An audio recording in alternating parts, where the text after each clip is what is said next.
Maytag. Anak ng toko. Tsaka yung nagsisurvey, baka sa mga kamag-anak nitong sa mga tulpo ha. Ba't di ko kayo magpunta ng Visayas o di naman nung kaya Mindanao? Yan ang hirap sa atin eh.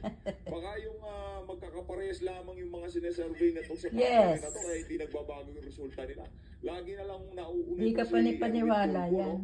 Ang tanong dito, Senator Amy Marcos, mas bilib pa ho ngayong mga panahon na to yung ating mga kababayan kay Senator Wala na. Manny Pacquiao kaysa sa inyo, anak ng toko. Wala ho, di ba? Kaya kung ako kay Senator Amy Marcos, para di ba, para Never kahit again. paano, makabawi ka naman sa mga kapalpakan na nangyayari ngayon sa ating bansa. Punahin nyo lang ho. Magiging mainit ho ang iyong pangalan. Maging tayo dito, mabibilib sa inyo kahit paano. Pero hindi pa rin namin ho kayo ibuboto. Hindi mo namin kayo ibuboto kasi manggagamit kayo eh. Mangga. Yung kapatid mo.